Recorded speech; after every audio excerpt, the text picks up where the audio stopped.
प्रिय छात्र छात्रों, हम अपने इस लेक्चर के अंदर 19वीं शताब्दी में भारत के अंदर जो धर्म सुधार आंदोलन हुए, उन धर्म सुधार आंदोलनों के बारे में बात करेंगे।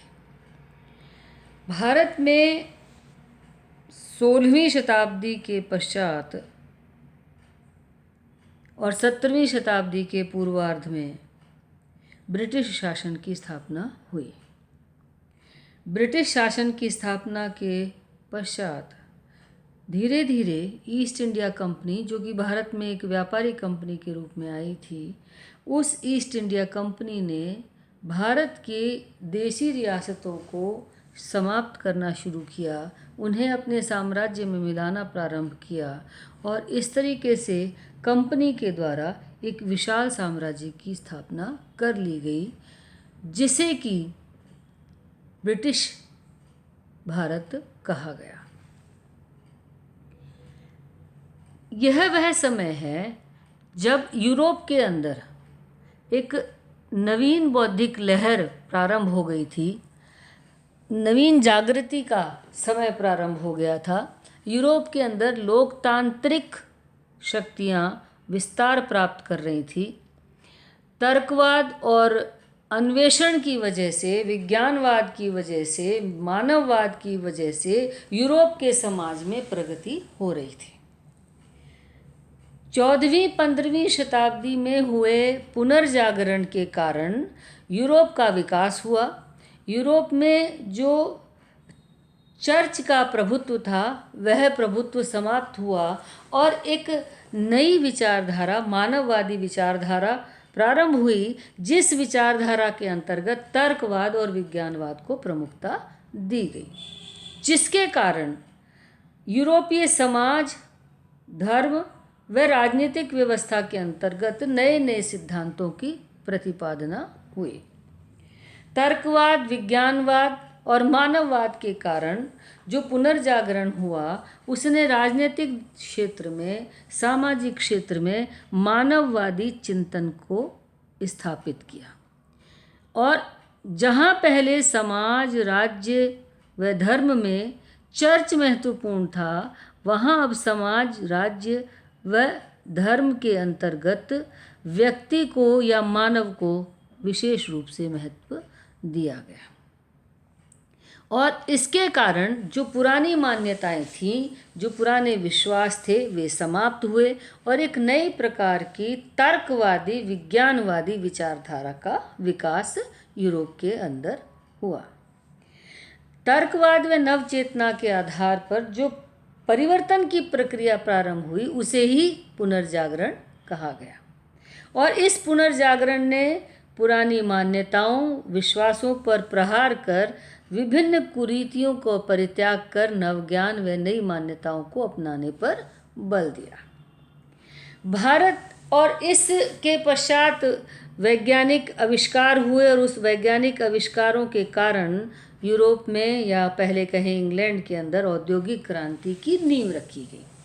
और उस औद्योगिक क्रांति के कारण जो उत्पादन के क्षेत्र में, निर्माण के क्षेत्र में जो आर्थिक स्थिति के अंतर्गत जो परिवर्तन हुआ, उसके कारण उत्पादन बढ़ा। तो उस बड़े हुए उत्पादन को की खपत के लिए और उत्पादन को बनाए रखने के लिए कच्चे माल की आवश्यकता के लिए यूरोपीय देशों ने, विशेषकर से इंग्लैंड ने, तीसरे विश्व, जिनमें अफ्रीकी, एशियाई या फिर साथ में कहें कि अमेरिकी जो महाद्वीप हैं, उनके अंदर के जो देश हैं, उन देशों को अपना उपनिवेश बनाना प्रारंभ कर दिया।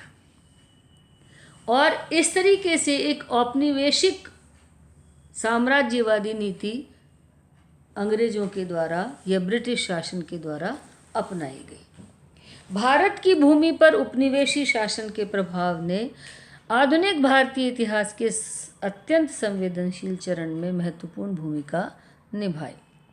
ब्रिटिश शासन के तले भारतीय समाज एवं संस्कृति में व्यापक परिवर्तन आया तथा उसके परिणाम स्वरूप भारतीय समाज और संस्कृति पर पाश्चात्य सभ्यता और संस्कृति का प्रभाव हमें स्पष्ट रूप से दिखाई देने लगा और अंग्रेजों ने भारतीय सभ्यता व संस्कृति पर प्रहार करना प्रारंभ कर दिया। जब अंग्रेजों का जो भारत में आगमन ऐसे समय में हुआ जब यूरोप में आधुनिक पाश्चात्य संस्कृति की बयार बह रही थी और मानववाद, तर्कवाद, विज्ञान व वैज्ञानिक अन्वेषण अपना महत्व स्थापित करते जा रहे थे।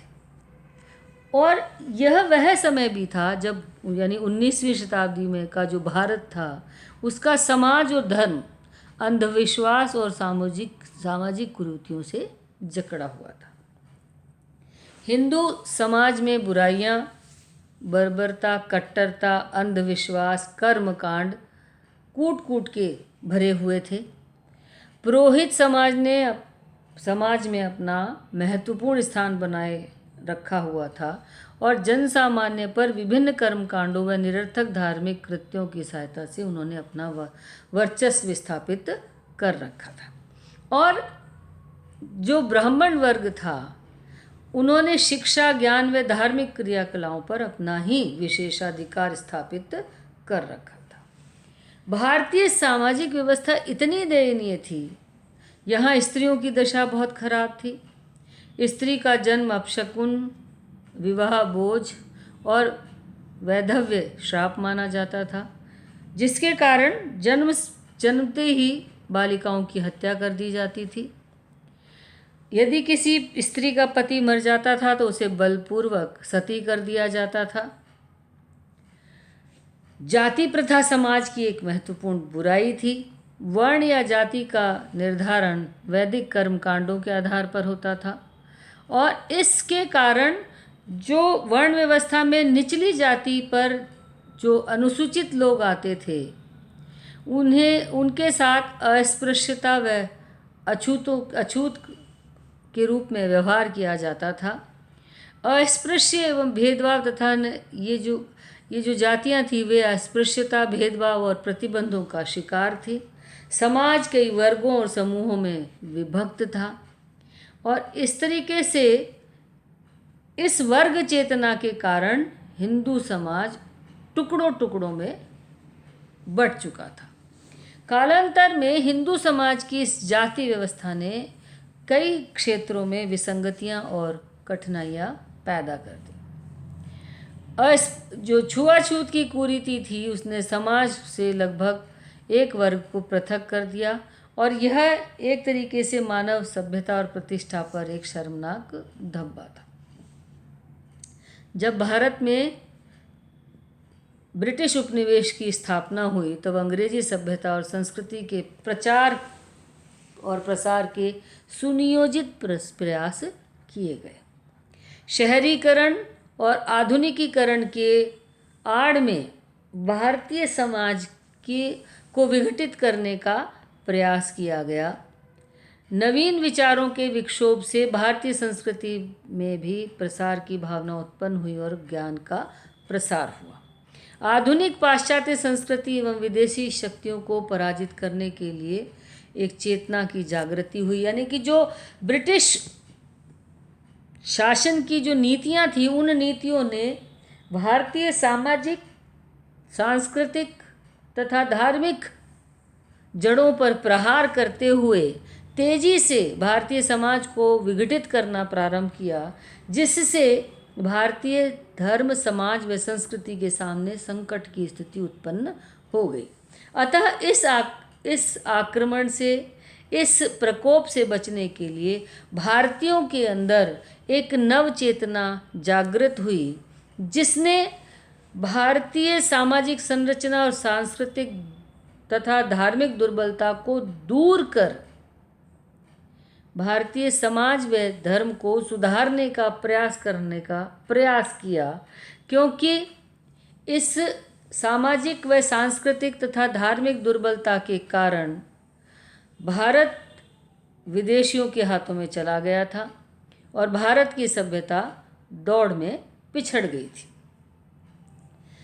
जिन जिन स्थानों पर ब्रिटिश शासन की नींव मजबूत हो गई थी, वहाँ पर भारतीय संस्कृति के प्रति जागरूक व सावधान नवयुवकों के द्वारा एक आंदोलन चलाया गया, जिनके द्वारा प्राचीन कुरीतियों के ऊपर प्रहार करने का प्रयास किया गया और भारतीय संस्कृति को संरक्षित करने का प्रयास किया गया।